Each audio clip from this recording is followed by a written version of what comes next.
Once upon a time, at the end of the 1960s, somewhere on Earth, a remarkable woman musician and loving grandmother has a brainstorm. It's not her first brainstorm, for her mind has given her brainstorms all her life. But this is one that shall lead to an act that will write history. We're talking about Lucia Pamela. Lucia was the first woman on the moon. She visited the moon right before Armstrong, Collins and Aldrin did it. She recorded her first long-playing album there, she claimed. In 1969, the LP Into Outer Space with Lucia Pamela appeared. It became one of the most obscure records ever made. Oh, we have landed on the moon. I'm so excited. I see people. It must be the moon people.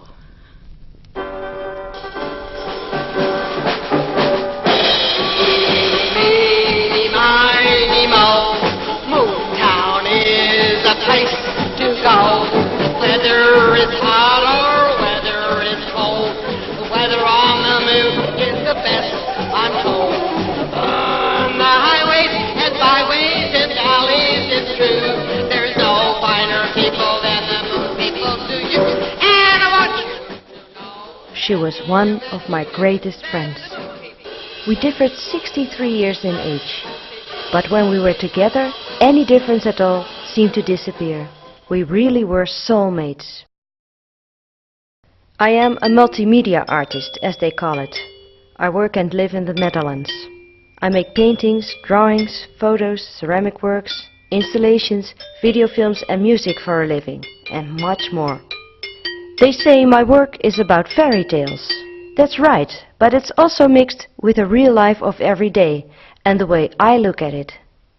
All things in real life have spirit, if we want to see it. In love, in love. Every time I answer the phone, I say, hello, this is me. So my name became me. I had never heard of Lucia Pamela until I found her music. In 1998, I picked up a good-looking CD while I was shopping in a record store in Belgium. The cover showed a 1930s picture of a beautiful girl standing in a funny pose in some street. This cover was so promising that I bought the CD right away. My record label, Arfarf Records, worked with Irwin Chusid, and Irwin had dug up Lucia, and it seemed like a real good thing to do. In fact, Irwin is noted as saying, sending out the demo tape to Arfarf Records as a prospective reissue label for Into Outer Space. I must have responded quicker than any other record label in the history of modern music, because I heard it, and within about 10 minutes of getting the tape in, I called Irwin and said, we got to do it. This is too far out. When I played the CD at home, I heard music that was so original, free and cheerful that I fell in love with it immediately. When I say flip, you flip. When I say flop, you flop. When I say fly, we'll all fly. I decided I wanted to know everything about this wonderful lady. In the meantime, I had made my own first record, Darling, and I dedicated it to Lucia Pamela. The idea came up to give her a copy. Hello, Central? Give me a line. I want Lockhart, 1109. I started a serious search for her by asking people of whom I knew they had been working with her in the past, via postcards and letters and emails. And finally, after a long search, I found Lucia's grandson Chip, who responded my letters with a phone call, to my pleasant surprise. He said that Lucia Pamela lived close by him, that she was very old now, healthy though, but not very talkative anymore. I sent Lucia a surprise package with my stuff in it right away. After a few months of waiting, she wrote me back in a warm and humorous way.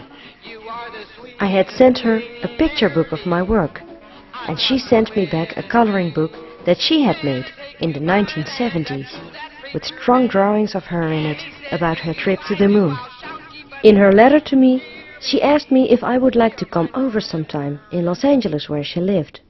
Of course, I took a plane and went over to meet her. When we met, it went boom. A unique friendship started, and with that the start of making a film on Lucia's incredible life and career came to existence.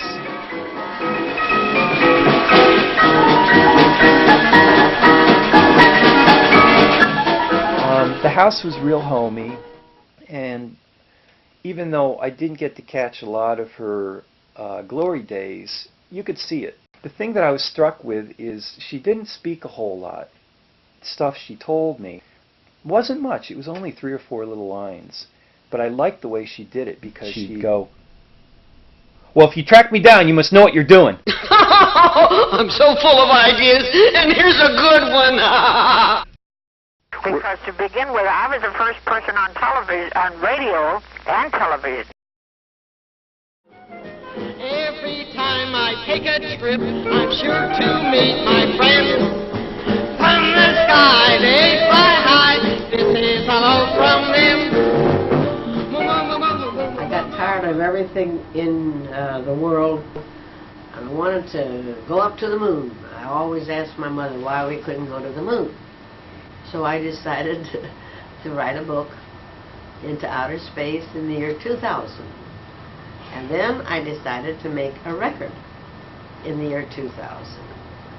And I have a record, and I got some history on the record of what I had done with part of my life. You know, it was around the time when I was about 5 that the lunar landing took place, when, you know, America sent men to the moon. Yeah. And, you know, my grandmother was obsessed with that. And I remember having a big party because we were landing on the moon, and my grandmother got everybody together and we all watched it, and it was a great time. We flew up there, this coming last year we flew up to the moon, yes. I was quite surprised to find them, there was an awful lot of Oriental people there. Oh, I see animals. Let's take a walk on the moon. Come on, come on, come on. You're not quite sure, is this fact, is this fiction? You know, if you believe that, then you believe that Lucia recorded it on the moon. And, you know, there's a good chance she did. I'm not going to doubt it. I think technically it might be hard because I don't know if there's any electricity up there. You know, it doesn't really matter. Lucia always claimed that she had her Into Outer Space album recorded on the moon. However her record was made, on the moon or here on Earth, the striking fact is that Lucia Pamela did it all by herself. I'd like to stay on the moon, wouldn't you? But don't ask She me was why. not connected to the big record label industries as some mainstream performer, but she did everything on her very own.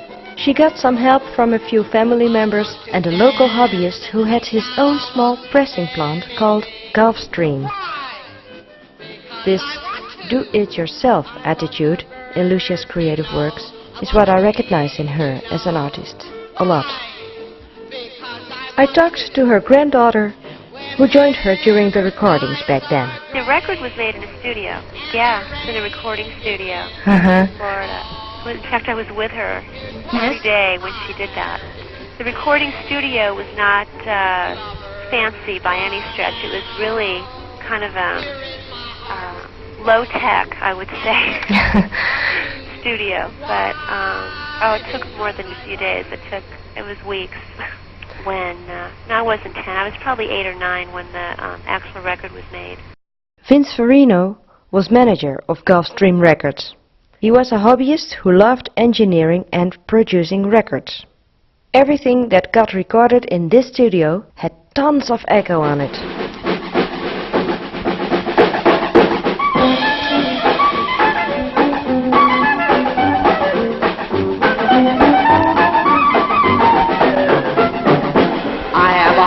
You have a heart. Gulfstream specialties were instructional records and rock and pop music. On the instructional records, like those with Spanish lessons for the Broward Sheriff Office, was a lot of echo. Vince Farino loved holding the sound on sound button activated, and that gave the records this echo sound, which became Vince Farino's trademark. Like to have a happy heart, happy. Perhaps thanks to this, Lucia's album has that lunar vibe in it. The echo. Let's go. When Farino died in 1970, his son inherited all the master tapes of the studio. One day, a rockabilly collector came to the studio and bought all the rockabilly masters for making reissues. He had the master of Lucia's album in his hand, but couldn't use it and gave it back to the studio. Then Vince F. Jr. trashed all the leftover masters because he didn't want to toss them around. Lucia's album master was included. Vince Jr. died in a motor crash, and no one has been able to tell where the master of Lucia's album was trashed ever since. It all started originally when Mother, you're talking, going back a long ways now. Yeah. It started with me when my sister and I were growing up, and Mother put us up to perform and with her on different shows that we did. Oh yeah. Then later on, with my children, I had these little girls, and Mother used to teach and train them to sing. She coached them and taught to entertain when they were very, very young, and Valerie was one of them that she was closest to. The songs that she wrote with you and your daughter, do you play on the record? No. Okay. All I did was compose some of the songs that she played. For me, all the love my guy can't see, blow away his other love with your blue breeze from above. I blow your breeze around, my dear, whisper love for him to hear, blow a message so he'll know it's really me who loves him so. People didn't do much home recording during that era. The first recorders were done with wire during World War II. The only thing that ever happened is people would cut records, but then that would be in a broadcast studio. At one time she had recordings of the Pops Orchestra in the park in Fresno performing one of the a band song that I wrote, and she helped me with. She did the arranging. That was Freedom Forever. Well, I've never heard it. I haven't heard it for years myself because I don't have a copy anymore of the recording. She did have recordings of that. It was a shame that we've never those got lost along with a lot of other things through the years. My name is Pam, your name is Bill. There's Pammy, Lucia, me, Noel, and Chip, G.T., Kenny, Carol, too, Valley, Sue, and Vincent, too. Everybody have a happy heart and sing. I'm so happy, I feel like singing. I've got a song. What's the name of it? I've got a song. Well, then sing it! Sing a song of love with a pocket full of hearts.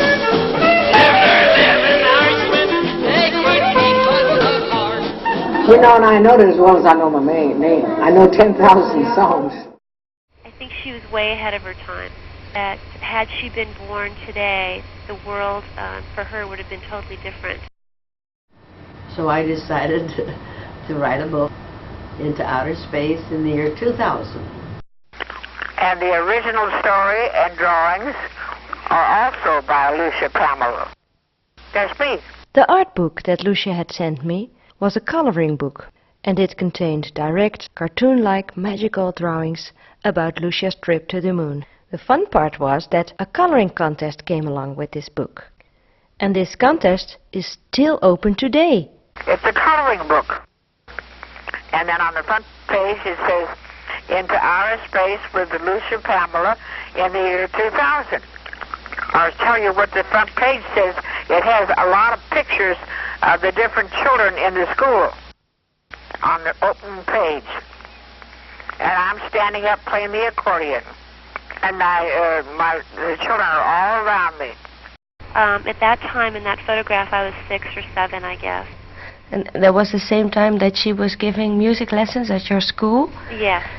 She was the music teacher at the school. My class and other classes. She was also Mother Goose at my grade school when I was in nursery school and my early grade school. And that was fun, to have your grandmother be the music teacher and come dressed, you know, she wasn't a typical music teacher. She came dressed up as Mother Goose. And she was in front of the class and playing music. And they loved her. The kids loved her. Yeah, there's a picture of you and her in the book. She'd always call on me and Lucia. It was embarrassing too. You know, who wants to sing this song? Nobody would raise their hand, so she'd pick us.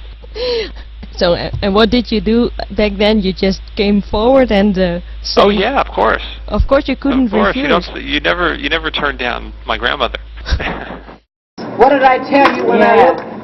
What did I tell you when I wrote the book in the year 2000? You're going to live forever, didn't Don't you ever think that? No, sir. I don't want to live forever. Doesn't mean on Earth. Listen, honey, this could be the moon and we don't even know it. Who are all the children? Well, I couldn't name all of them because they're all from the school. When you get the rocket, get your seat. Get to the rocket, get your seat, and your seat will belong to you. Be sure all the animals are aboard, and the canine tags are on each animal and person. And they loved animals, you know. Do you know how Lucia Pamela loved animals? You know, she would say dog, spelled backwards as God. Well, that was a beautiful place, and everybody there was wonderful, but they couldn't speak English. Most of them spoke different languages, mostly Chinese, Japanese, and French. Well, I'll tell you, it was quite surprising because we also found, besides the moon, we found other areas outside of the Earth, you know. I don't remember whether we named anybody, any of them or not. Yes, we went to Venus, but we found another one. My name is Mabel Wells. And I've had a pleasant afternoon. I'm awfully glad that you did. And where are you from? Well, from Midwest. Midwest, I'm from St. Louis. 1904, the first really great American exposition, St. Louis exposition, held in St. Louis. And opening day was May 1st. Edison had his new light bulbs all over the place, and they flipped the switch. And it lit up. Somewhere there was a very unhappy lady who was just giving birth to what would become a light bulb as bright as all those that they had at the exposition that Edison put there. Because that's when God put them. And never stopped shining and continues to shine. And will continue to shine as long as anybody who had any contact with her is still alive and able to pass on her spirit. Her mother was called Lucia Janet Beck Badger. She was a classical pianist and a composer. I remember her. She was very different from my grandmother. She was very traditional, very talented as my grandmother was as a pianist. Very strong woman. Very, very wonderful woman. Are you named after her? Yes, Lucia Pamela. I'm the sixth one, and the name goes back 250 years in the family. My life, I think, was very interesting. Some of it was sad when I lost my father, and but my mother, God bless her, she really carried on. She played for the Eastern Star. She was Eastern Star's organist, and she played for them for 35 years. Well, my grandmother used to talk about her mother with so much respect and so much admiration. She played classical music and she wrote her own music. I don't remember her playing popular music, really more classical. Mother Lucia Beck had composed a work, Our Flag, a patriotic work dedicated to her brother Harrison Tyler Badger. It was first printed in 1918 at the pressing plant company of the brothers Kunkel, who were musicians in St. Louis. And my mother was 106. Wonderful person. Her mother, she was 106, I was told. 106? You didn't know? Actually, she was 94, but I don't know who told you 106. I was at her funeral. I was 7 when she died. She was 94. I remember that she was really grouchy. That was just my impression because she was so old. I remember there was a funeral for her that we went back for, and I was scared. I was maybe 4 or 5 years old, and I remember she used to play the piano, and she wasn't like my grandmother to me. My grandmother was just always so nice. So, except that when she was chasing me around with a paddle. Oh. When I misbehaved, she wouldn't ever hit me with it, and I would play chase, but she could never hit me hard, So.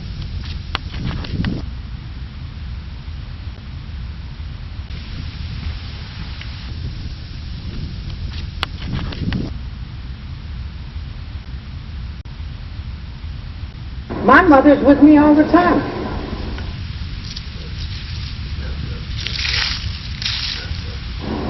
And she died at 95.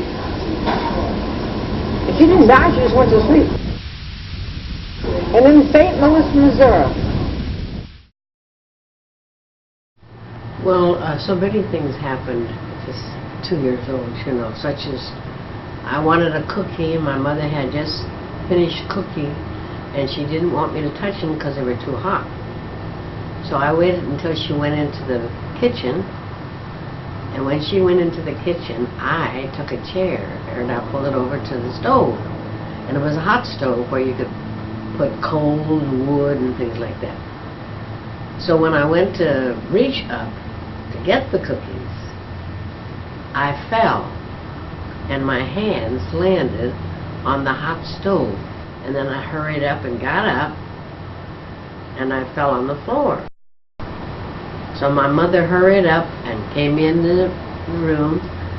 She picked me up, and she ran, I don't know how many miles, but she ran. And when she did, the doctor, where she took me, he cut my fingers like this. And he didn't cut a thumb. And as I got older, I was about 4, it was healed pretty good, enough that I could sit down and play the piano. Well, they look fine now. And the funny part of it was, I never did get 4 fingers and a thumb. I had 5 fingers, because the shape of my thumb was never like it should have been. Here we are, still on the moon. Oh, there's an Indian village. I see Indians dancing and singing. It's a wedding ceremony. There's the bride, and there's the groom.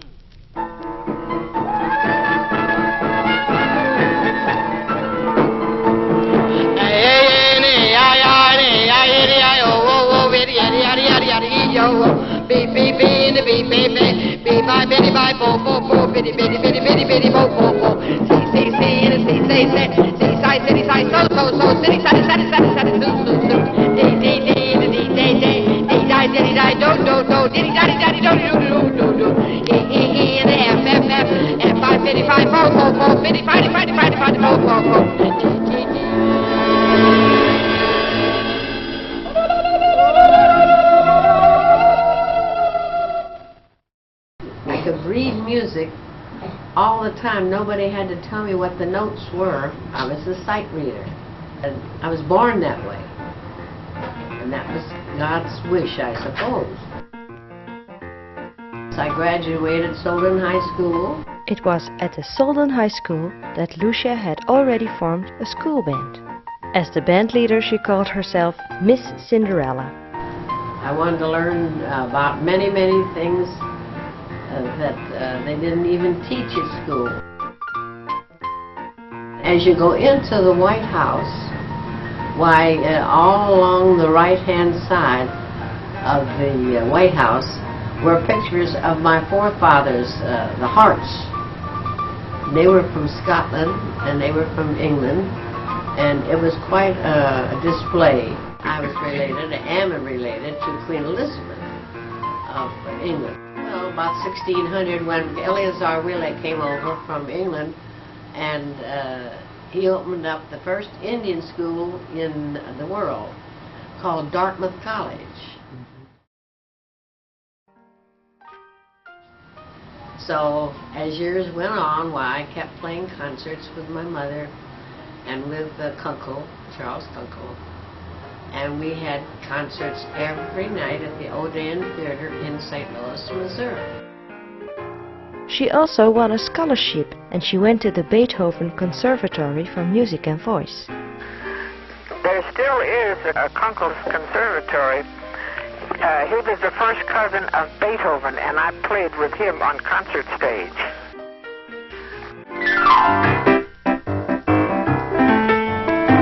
Well, when I was playing the concerts, they told me that Beethoven was a wonderful musician years ago. And so they wanted me to do some of the songs that he wrote, see. And he was the one that said I played so much like Beethoven that he wanted to definitely play piano with me. Kunkel got a paralysis stroke. Why, he couldn't play a concert. So I used to go over to his home on Lindell Boulevard in St. Louis, and I would take a piano that he had, and I would move his fingers on this piano, and it was an electric one.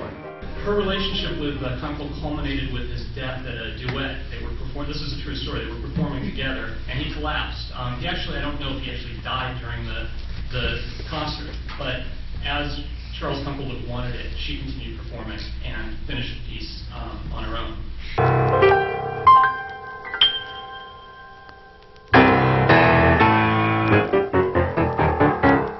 I learned from the record sleeve of Into Outer Space that the great Paderewski saw Lucia play when she was 4 years old.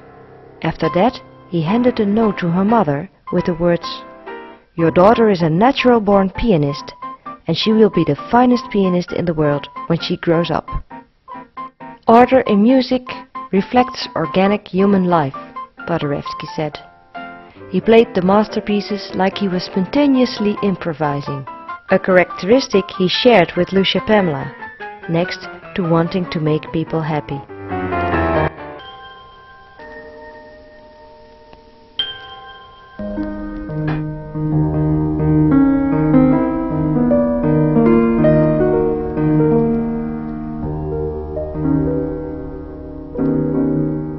My father was mixed emotions. He was a fine man, very responsible. He was hard of hearing, so much he didn't know about what was going on around him. He was a very good father with me, and I traveled with him on business trips and things like that, and he and I were alone a good deal of the time together, so we had a good relationship. He drank too much in later years. He actually ended up dying of cirrhosis of the liver many years later when he was living alone. But I think he was a good father. The only time he was a problem for Mother, because if she came home late and he'd been drinking, then he would be angry, and that would create fights, arguments. But that part of it, was later on in their married life. So I'm presuming they had 2 children, so I'm presuming they must have had a successful earlier years. Yeah. And your father, did he pass away very early? No, he passed away in early by today's standards, but when he passed away he was probably, I'm going to say, approaching his 70s. But his family wasn't noted for the long life that my mother's family has been noted for. Did your mother decide to go on for herself at a certain moment without her husband? Oh, she certainly did. She was always independent. Mother was always independent. She produced her. As soon as she had the orchestra, she produced her own income, and she bought her own cars and clothes and stuff for the band. Helped to take care of the kids she did. She always was a very good provider. Yeah, but my father was a good provider too. He provided apartment and food and things like that, and a housekeeper to take care of the house, even during the Depression. So he was a good man. But Mother was on a different track than he was on. He was a businessman with a family, and she was an entertainer.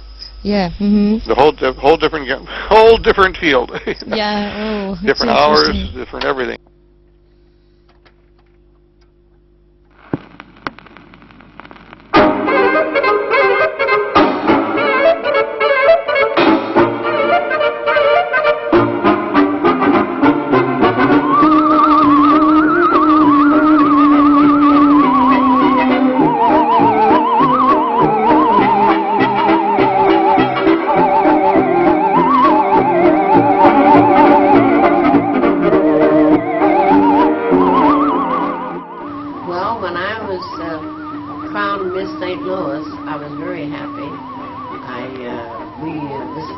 Odeon Theater, and there was water on the one side and water on the other side. And we had to walk on a board in between the water.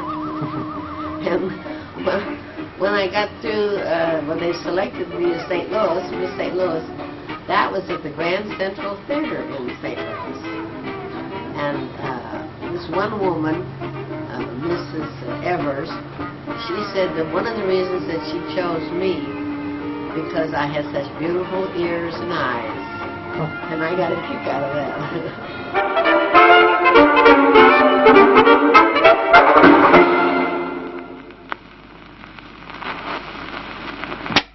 Lucia was born in the month of May, like myself.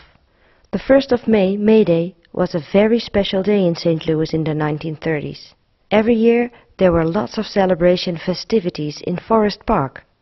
One of the May Day festivities back then was the bicycle contest. The child that decorated his or her bicycle the most beautiful won a prize. And guess who won the first prize a lot of times on those days? I decided that I would use my bicycle and ride around. And I decided that we should have a bicycle contest. So we had a bicycle contest, and the best dressed bicycle got a prize. And that was right in front of the Forest Park in St. Louis. They used to have these bicycle parades. I'm not sure what it was now, but I do know that it was an annual event every year, and the whole city turned out for it. And they had the streets like they do for the runs now. They had the streets blocked off. Yeah. And they went all the way through the park and back out again, and from downtown right to the west side. Mm-hmm. And I guess that every year, for about, that I know of, at least 3 or 4 years, and probably more than that, she won the grand prize for the best decorated bicycle every year. That trophy every year. So. That's amazing. Oh yeah, but that was her. Do you still have that, the prize from that? I've got a cup, yeah, a silver cup, yeah. Well, you don't have to go yet. I just can't sit too long. Oh, you can't sit too long? Well, we'll have to get some swings. Well, then I had all-girl orchestra as I got older. Now, were there a lot of all-girl orchestras back then? No, I had the first all-girl orchestra, and we played at the Statler Hotel in St. Louis, Missouri. I also, Statler Hotel, it was a beautiful place. It was on Broadway and near the Ambassador. There was also an Ambassador Hotel and an Ambassador Theater. We had so many different types of musical places. And we also had the Missouri Athletic Association. That was all men. And so I played over there. And I played at the Sunset Inn, Algonquin Country Club, every place.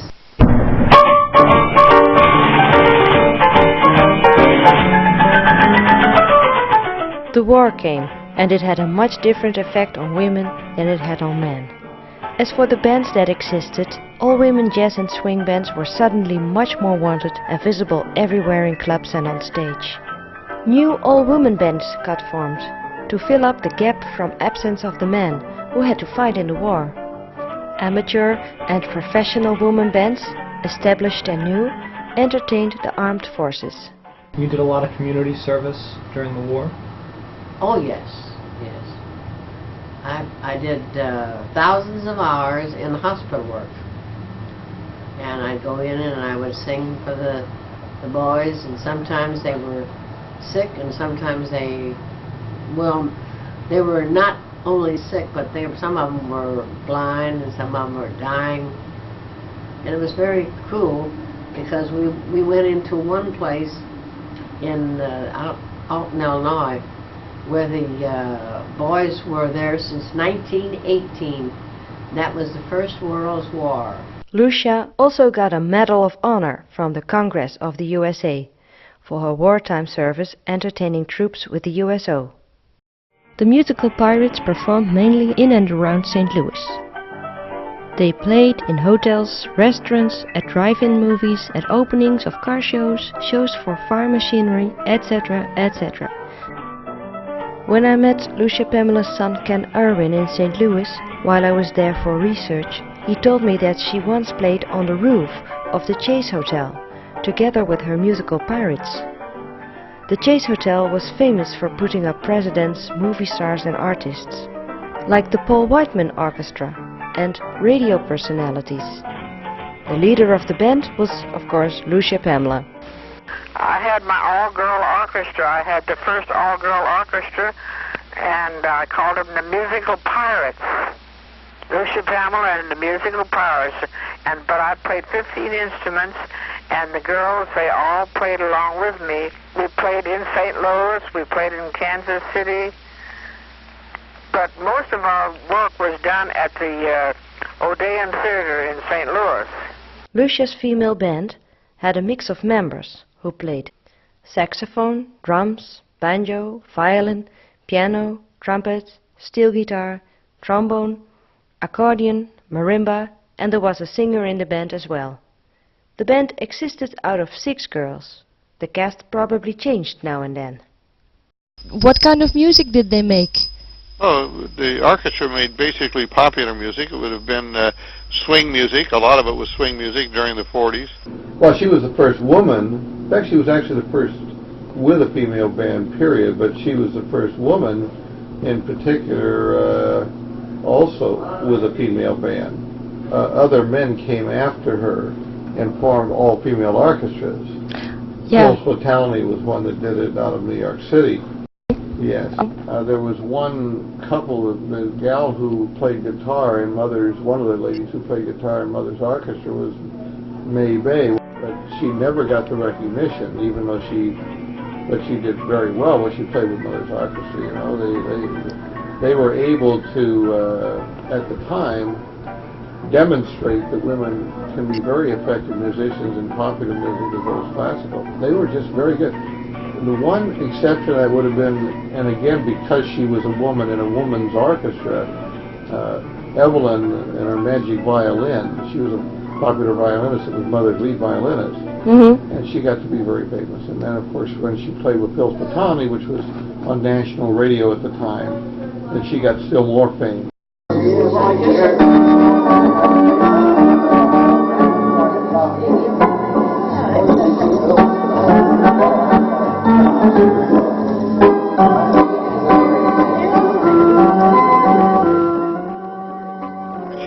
She performed with Paul Whiteman. She didn't perform as a member of his orchestra. She performed as a featured instrumentalist, playing her accordion. She was an incredible accordionist. An incredible musician, but accordion was one of her featured instruments when she did a single. Yeah. She did that. She performed with him as a featured instrumentalist. Instrument, you know. She was a hit on a show.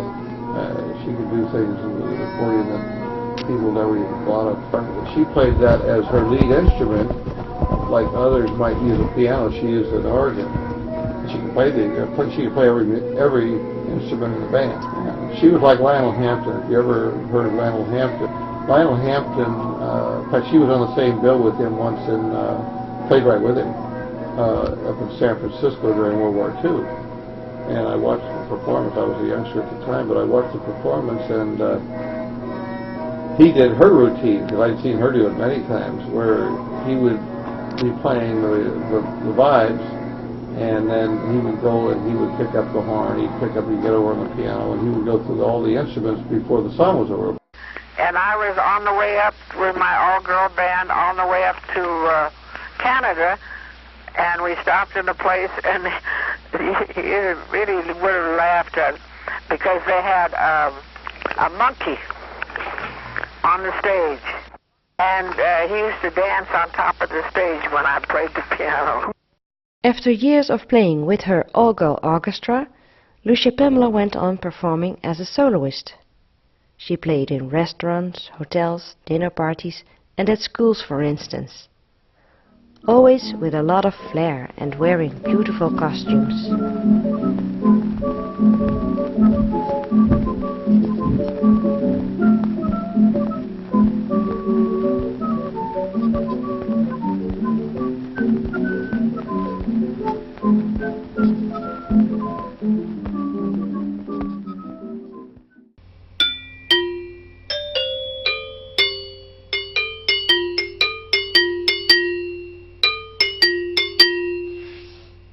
I was the first person ever televised. And then they had a big show over at the Del Coronado Hotel in St. Louis. And they also showed me as the first person ever televised. And it was really fun. The reason that they chose me is because I played accordion and I played the piano and I danced around when I did it, and they picked me up, and I was not a blonde, I was brunette, like red, more red than. I was going here, going there, and then when I was in Washington, D.C., I met, and in Philadelphia, I met Conshohocken. He was the man that picked girls for little Ziegfeld Follies. And he wanted me to take part in the Ziegfeld Follies show. And my mother said, you better get home. So I took my mother's advice. I got on the train and I went back to St. Louis. And then, of course, Scores Brothers, I knew him, the 20th Century Fox. They saw me when I was Miss St. Louis at the Grand Central Theater. So they asked me to come over and do some films. And they wanted me to go to Los Angeles from St. Louis and start making pictures in the 20th Century Fox. And my mother kept saying, well, you better keep up your piano, and that's all I heard. So I stayed in St. Louis at that time. I never did get a chance to get any of them, but at least I saw them when they were finished. Well, you should, yeah, see the red light flashing when I talk, I can see it, see? Yeah. That's right. Yeah, I like that. And they told me one that, I don't know. I remember about the radio station KMOX. I heard a lot about that. I was on KMOX, sir. No, that was in St. Louis. That's when I first started on the radio deal. I went to Kansas City, and it was in the hotel there on Troost Avenue that I started the radio show. I loved the radio so much because you could take it with you, and it's not a large item. In other words, television is a big item, but radio is not a large item to carry. Well, I like it for people that don't have a television. Radio will always be in, that's what I said. And I believed in radio. Then all of a sudden I got a brainstorm. I thought, well, why can't we have television and radio? In the course of her career, Lucia Pamela Irwin moved to Fresno, California, together with her two children, Kenneth Francis and Georgia Lee. And Rancho Conde, everybody yell, whoopee! And Rancho Rica, Calecrometria,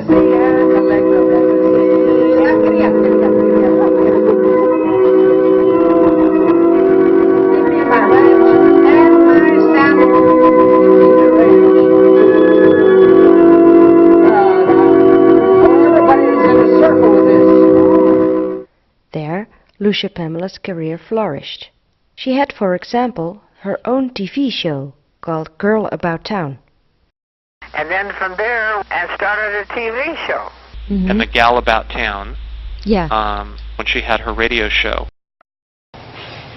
She did a radio show, and did she have a television show too? The Gal About Town. Gal About Town.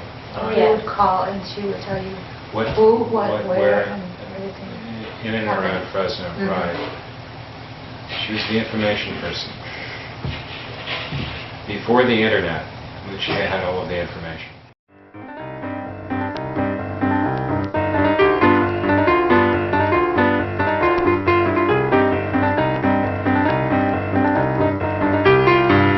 I had what they call, this is the encouragement hour. In Kansas City, an hour in which local talents performed their music in the theater. Telling you when, where, and why, and what to do, and what to listen to, and where to go, in and about Fresno and Kansas City, and the whole world. She had a busy life as an entertainer, and was a well-seen person in the world of show. Just about everywhere she went, she had a real aura about her. And just about everywhere she went, you knew she had star quality, and everyone treated her as such. And the most important thing is I want to see people happy. I was always busy helping everybody. I even got a refrigerator for a couple that never had an icebox.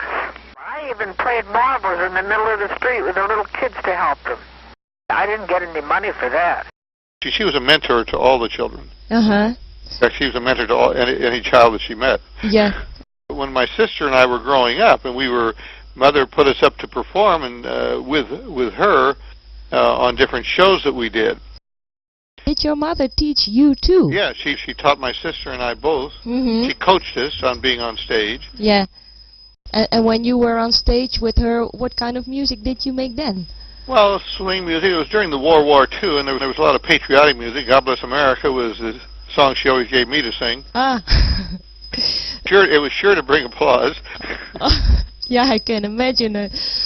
But did you perform often that time, or not too much? I performed with her on occasion during the summer because there was no school. And were you called the Pamela Trio? No.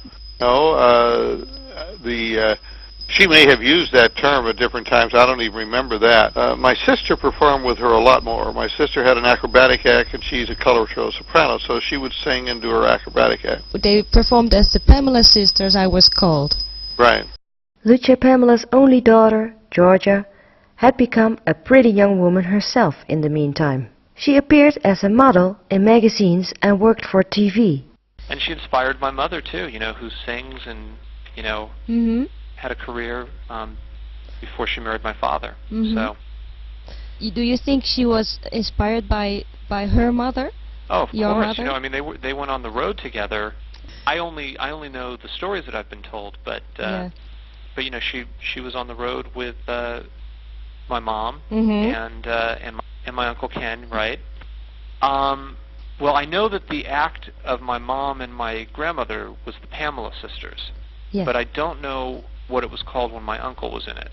And my mom sang and my grandmother played piano and, they did all sorts of things. When my mother was on the Today Show, my grandmother was brought on for one of the episodes to accompany her, which, she was thrilled with doing. I wasn't even born yet, but I've heard the stories about how great it was that they were able to do that together. Was that a TV show? The Today Show, yeah, it's a big show here. It's a morning show. It's still on. It's been on for, 40 years here. Uh-huh. And it's like the Tonight Show, except it's in the morning. Okay, yeah. And did your mother present the show, or did she was a co-host of it? They had what they called the Today Show Girls. So she was a co-host for a few months. They usually replaced them after a week or two, but they kept asking my mom to come back. And then I think at some point around then she met my dad, and that was it for her Today Show days. She became noticed by movie and theater makers. She appeared in a film with Bob Hope. Yeah, she did a movie with Bob Hope. And I think that my grandmother did some sort of tour with Bob Hope in the 40s or something like that, or 50s. Do you remember the name of the film, Chip? It's called A Global Affair. There were ducks in the background, like a dog show? Yeah, what it is that my mom has a small role. She plays a woman whose bag gets mixed up with Bob Hope's bag. And she's got a little dog, a poodle or something, and he's got some sort of important papers. I saw it a long time ago, but it was pretty funny, actually. They were like arguing, but it was a funny situation. Right. Do you think your mother and Lucia Pamela are alike? Oh, but in many ways they are, but they're also very different. Yeah. You mean the second one? What did you think? I remember what you did. Let's do Whispers. That's Eddie Howard. Used to be Eddie Howard's company.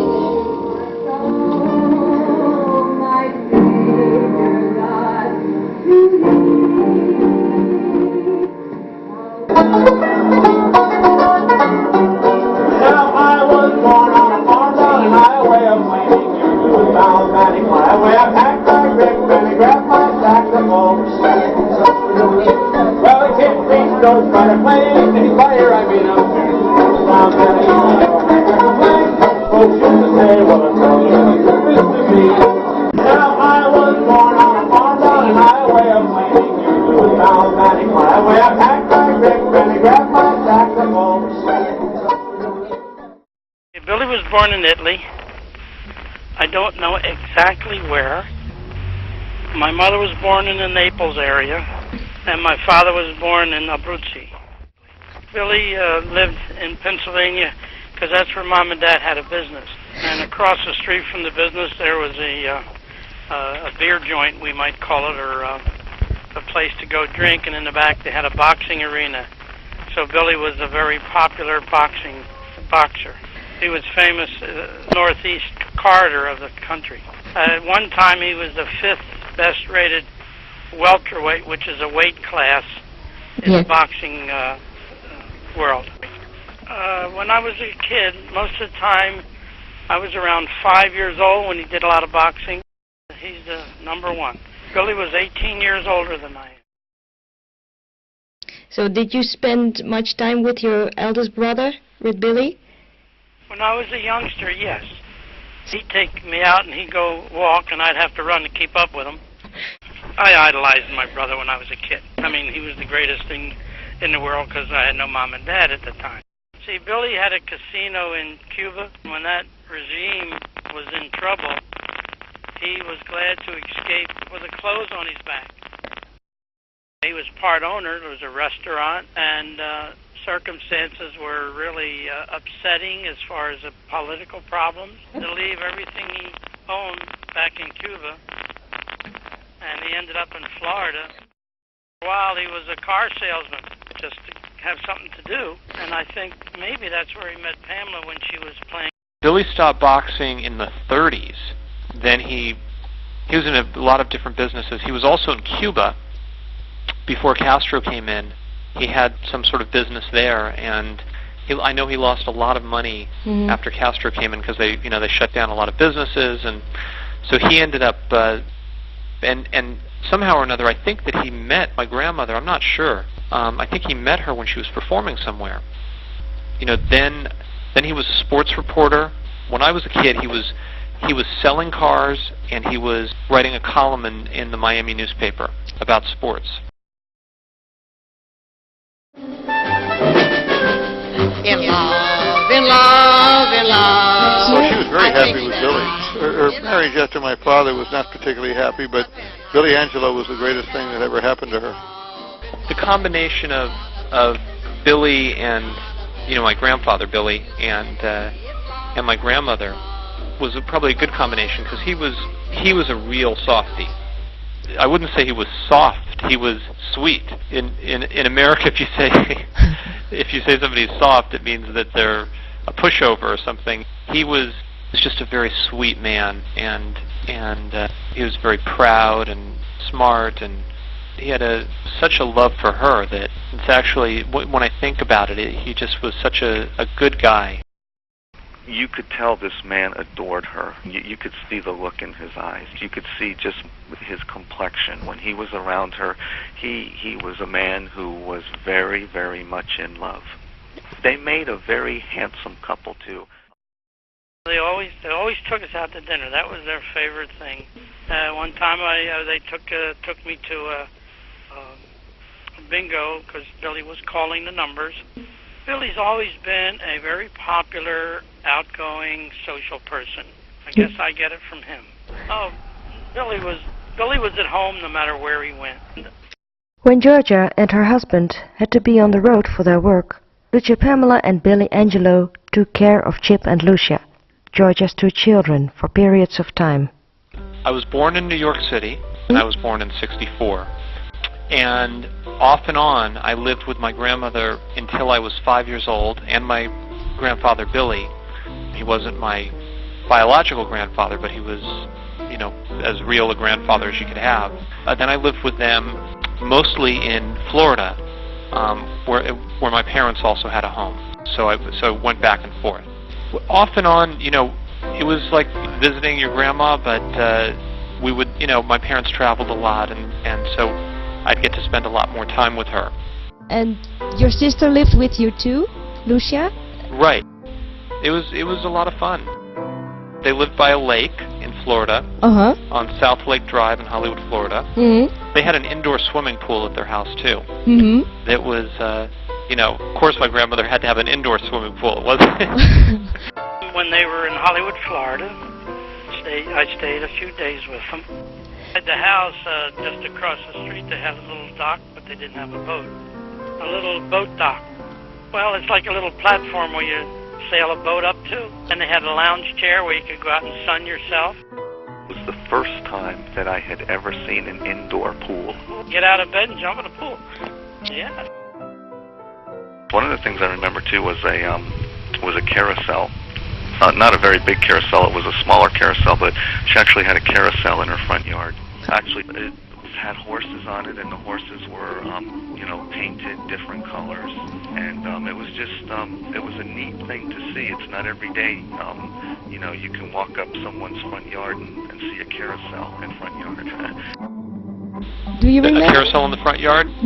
Yeah, I can't remember what house that was. I guess that was Florida, because I also visited her Fresno house too, and that had the 7-Up tree, where she made the tree out of 7-Up cans. Yeah, it was in the newspaper and all of that. She always got PR for public relations for whatever she was doing. I mean, how long did I live with her? Yeah. From the time I was an infant, about 2 months old, the time I was married, she was always playing music. She played 15 different instruments, primarily the piano and the accordion. But she also had an organ and a marimba, and always playing something, always.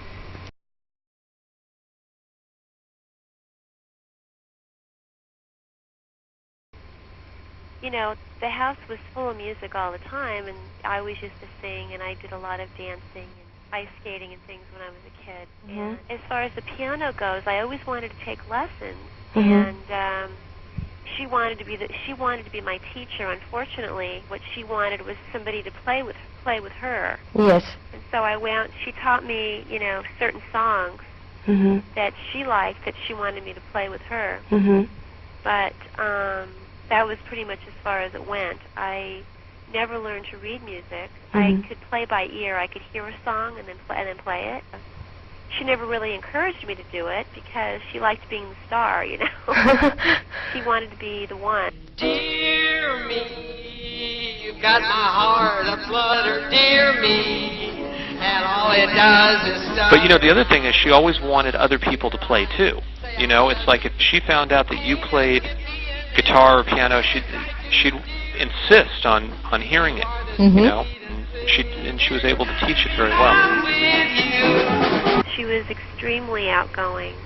Didn't matter where we went, whether we knew people or not, because by the time we would leave wherever we were, whether it would be a restaurant or a supermarket or a doctor's office, she would have exchanged phone numbers and information, and those people, whoever they were, that we would meet or run into, would be part of her friends, that it would just become part of the family.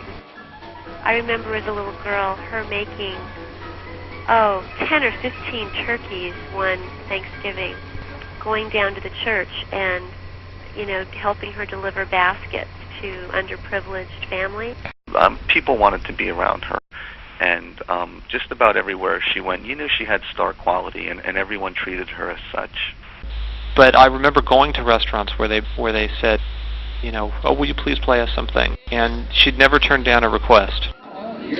But what do you want to hear? Anything I play. Oh, okay.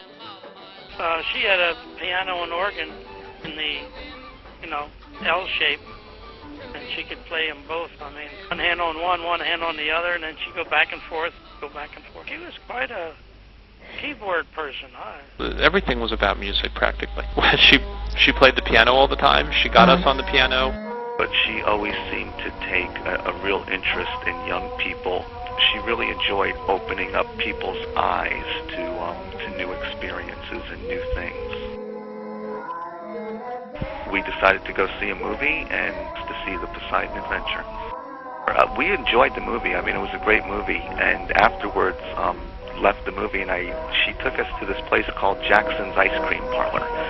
And on the way there, just sitting in the back seat of the car, her and Mr. Angelo were in the front seat, and they were, critiquing the movie and what they liked and what they didn't like. And it was pretty fascinating to hear her take on the movie. She talked about things that I'd never really heard about before. They were talking about special effects and soundtrack and stuff like that. And then I had asked the question about, where they found a boat, that they were willing, to destroy for a movie. And then she explained to me that it wasn't actually a real cruise liner that they had used for this movie, but more likely a scaled-down model. The following week at school, telling all the kids, well, that was a scaled-down model. She definitely put an emphasis on the value of education. And there would be times when, there would be an old record player playing one of those old 45s, or the radio might be on, and I guess there were times when it would get turned up kind of loud. There was always a lot of music inside her house, and anytime she drove anywhere where I remember being in her car, there was always music playing or singing going on. By her, by other people in the car, she loved to get people to join in and sing with her. One of the songs that she used to love to sing that I recall is actually an old Pearl Bailey song. It was, "Won't you come home, Bill Bailey, won't you come home?" Good, and I'm going to come back and see you. And I'm going to say, good night, dear, sleep tight, dear. Someday your yearning to joy will be turning. So good night, dear. Wonderful. Oh, she's going to go back and entertain you. She's going to...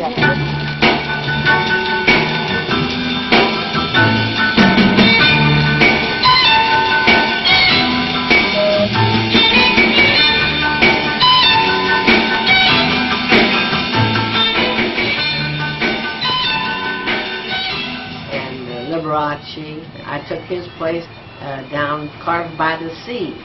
And he'd come up and play my intermission, and I'd go down and play his intermission. And it was quite interesting. Then, of course, I made a gold record with Liberace's brother. He played the violin, played a beautiful violin. But, and of course, Liberace has come up in his own manner, since. But he never did mention his brother.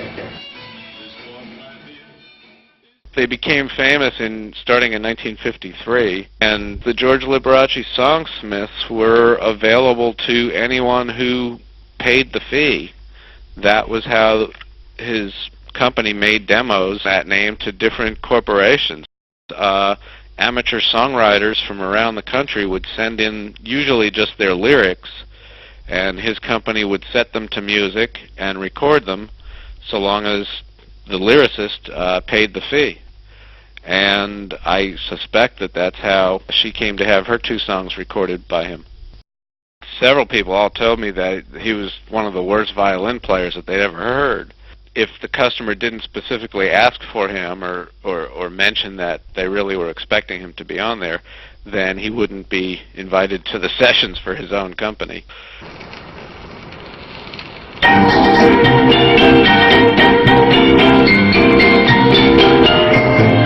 Recall when we went to Alaska, and gold we were sure to find.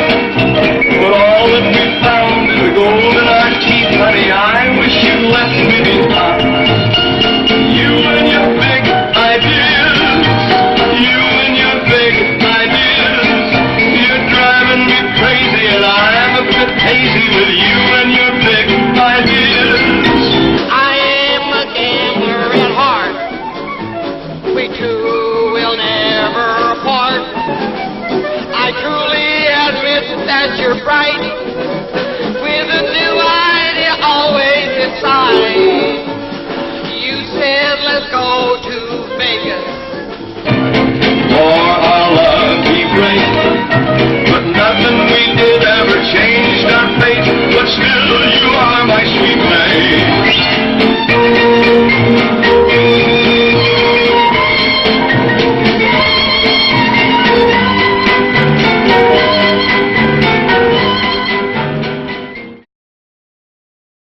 pictures of my friend of those days, I see a lively and also very earthy woman. Her being earthy seems to me a stipulation for perfect contact with outer space worlds.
Yeah, the Magic Keys 250. You'll see what it's for. Okay. They have little story boxes by each of the displays, and you can turn the key, the magic key, and then it tells you a story. That's why it's Storyland. Okay, you ready? Yeah.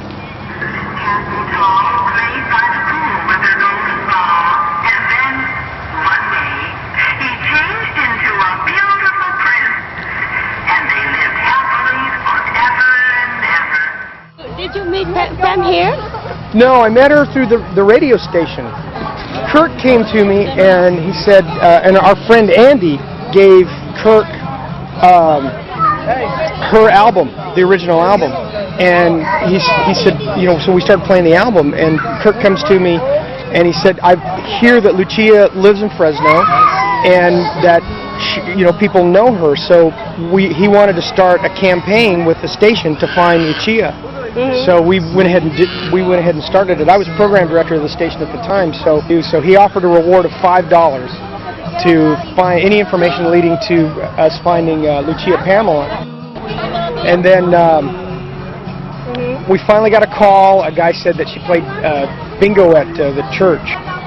So we went down there on a Friday night and went up to the bingo caller, and Kirk asked, he said, I understand there's a local artist we've been looking for. We're from the college radio station. And he said, I'm looking for Lucia Pamela. And Lucia jumps up and shouts, bingo!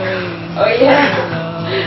And that's how we met Lucia. I think I met her 2 or 3 times at the station. And she came, and Kirk did a long interview with her, which got destroyed, which was a shame. Somebody went into the production room and we had it stored, we had it clearly marked, and someone grabbed it and reeled it off into the trash can, and it was lost. And that was a real shame, because her husband at the time, Billy Angelo, who I understand was a boxer, he was there too, and we had his tape, or his voice on tape, and we had Lucia. So that all got destroyed. I've never been. Oh, here it is. I told you there was an amphitheater here. My memory's not as bad as I thought.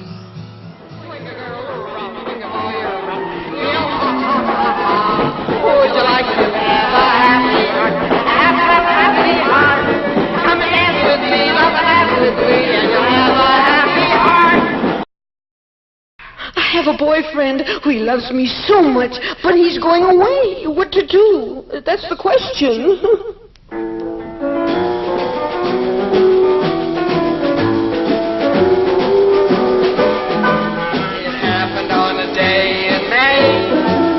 When we met and he chanced to say, you are everything I had ever hoped for, all in one.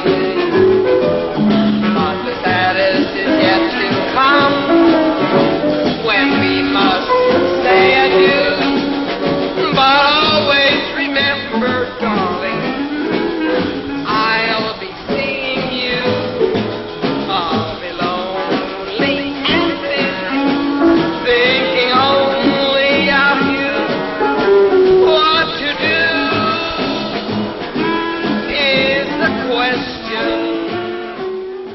We're dancing before this is over. She's going to go back and show business again.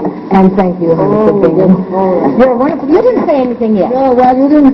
Well, I'm so glad I'm here. I enjoyed this party.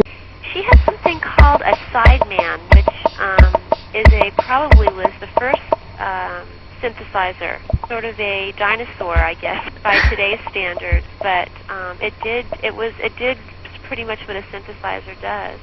What it was really a box that made different synthesized sounds. It was really something that you'd put next to you, like by your side, and then you would play your music on your instrument, and then you could have an accompaniment from this sideman. It had more you could do with it than just a sideman could do, but it had voices of different sounds and things. So she had that, and she rewired it. It was designed to sit on a stand right next to the piano. So she had it rewired to where it had long cables to the amplifier. Instead of being a part of the amplifier, the keyboard on it had long cables. And so then she had that fastened to her accordion. And then she would play stand-up accordion while she still had it, which is heavy enough, but then she'd have this heavy cable and thing on it. But she would play it with that. And it was a very entertaining thing because nobody had ever seen or heard of that. Mother was just a great innovator. She invented a lot of things before the era of pierced earrings. During the time that Lucia Pamela lived in Fresno, she had her own record label called El Peg. On this label she brought out a self-invented hair clip for girls, next to a reissue of her album Into Outer Space. The smart idea was that you could wear the clip in your hair and attach it at the same time to your earrings, so that you would never lose your earrings. I'm so full of ideas, and here's a good one.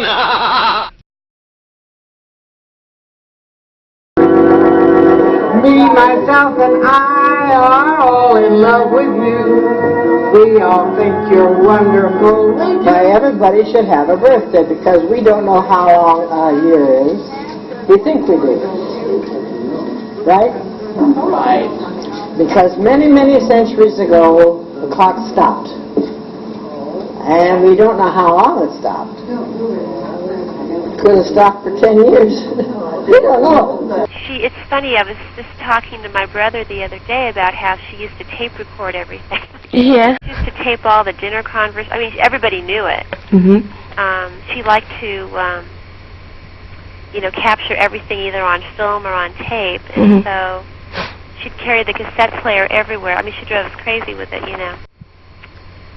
she wanted to remember everything. Family meetings and her own playing too. Her own piano playing. Yeah, she used to do that too. You see when I talk, the red light's flashing? Yeah? What? Somebody said something. I said, well, look at you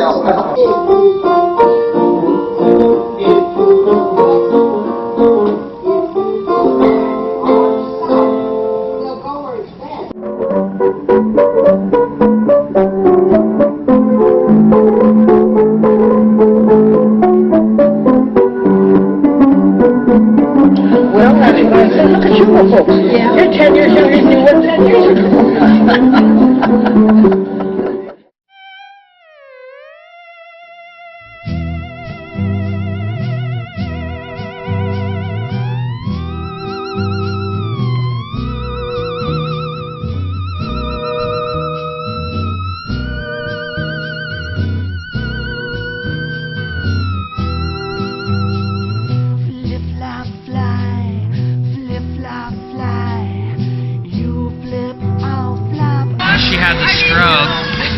Before that, I remember her, she gave me a smoking robot for my birthday, and then she said she was going to give me a spaceship next.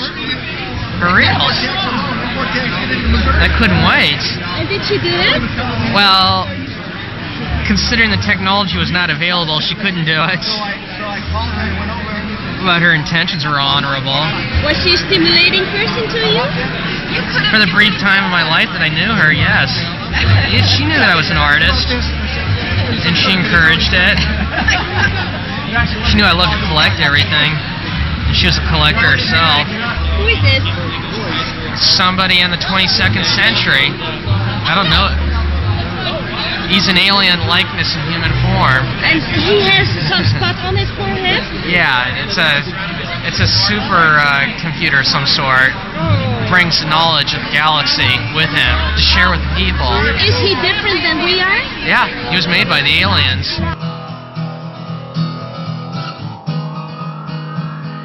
Blow your breeze around, my dear.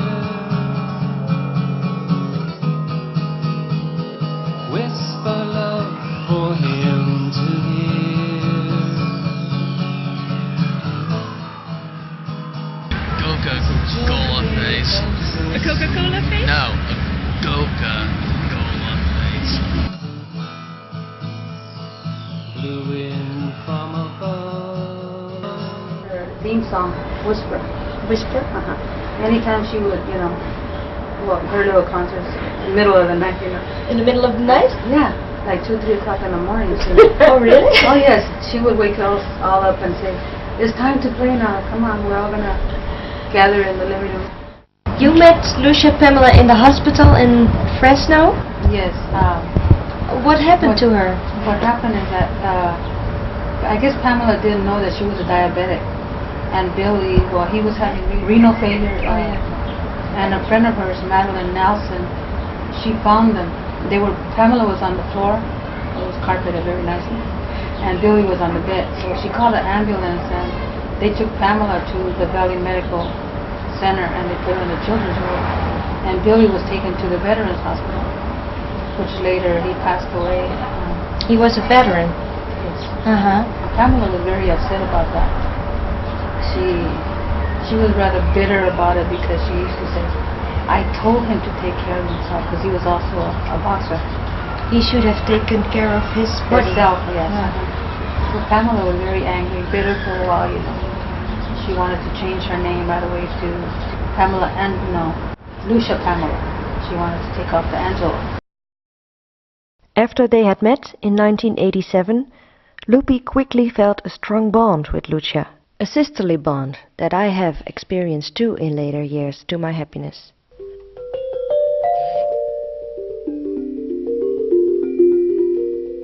Nurse Gloria Lockett accompanied Lupi in taking care of Lucia Pamela since 1994. Basically, I thought she was a very nice lady. There were times she wanted to do things that she actually couldn't get away with. When we put her to bed at night, sometimes she wanted to get out of the bed. She said she had some place to go, or her girlfriend is out there waiting for her. They're going someplace, She would get up, open the doors, and go around turning all the lights, the televisions. She wouldn't let us sleep. I'm Catholic, and I took her to the church.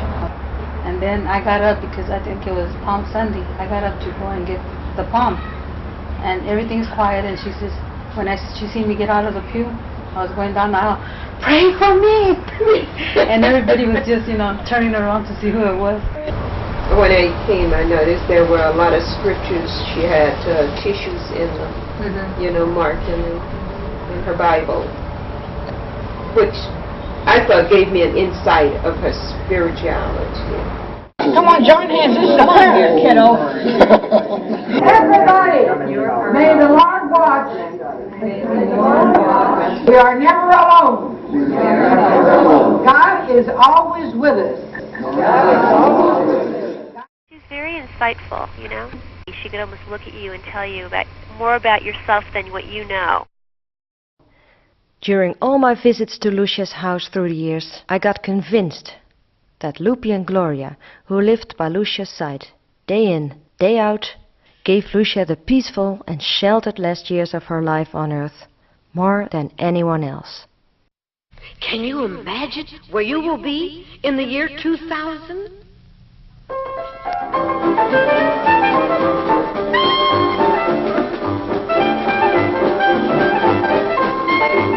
In the year 2000, where will we be? Hanging on that star. Just wait and see. I'll build a hut and we'll be free. Yes, free in the year 2000.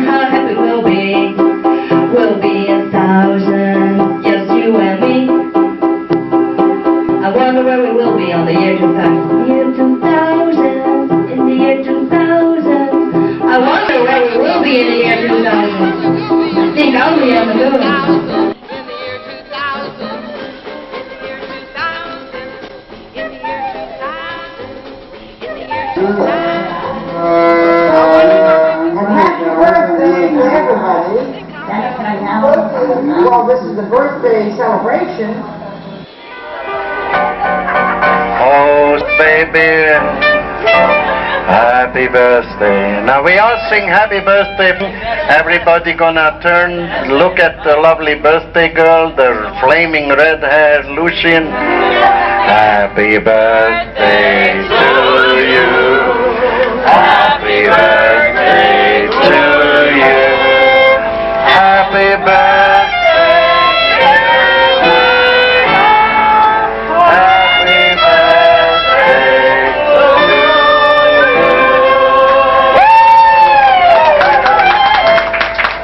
Thank you for listening. God bless you. Stay in good health. Bye-bye.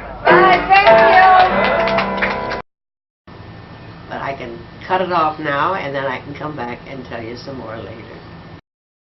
Thank you for being a wonderful audience.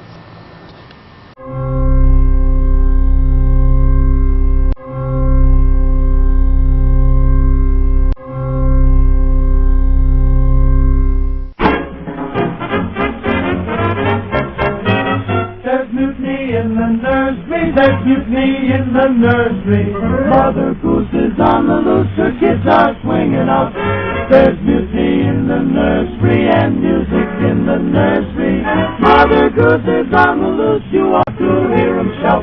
If you could see Miss Jenny Jones, Jenny Jones, Jenny Jones. If you could see Miss Jenny Jones, you'll find her swinging lightly. And lazy Mary won't get up, she won't get up, she won't get up. Lazy Mary won't get up, she stays up too late nightly. And in St. Louis, Missouri, they have what they call the Shaw's Garden. In Shaw's Garden, as you go through the center, why Shaw is still lying on top of his coffin, and his hair is about from here to way over there. His hair is, this is true, honey. His hair is still growing. To grow. I'll be done. The soul lives forever. Well, whatever it is, it lives. You can't live life going backwards. You must go forward. I sang a song of her, for her, on her funeral, like I had done before on her birthday in the year 2000. I still sing her songs. They're totally timeless.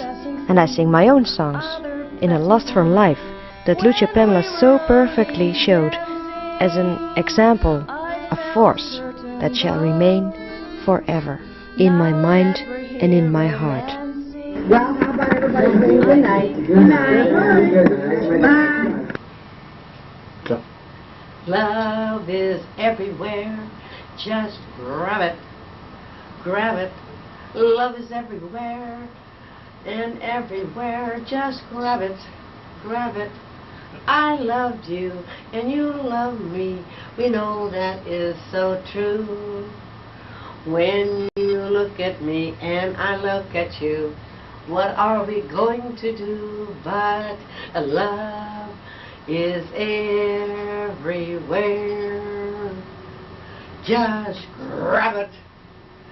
Grab it. Love is here and there and everywhere. Just grab it. I love you and you love me. We know that is so true. 'Cause love is everywhere. Love is everywhere. Just grab it. Grab it. And hold on to it.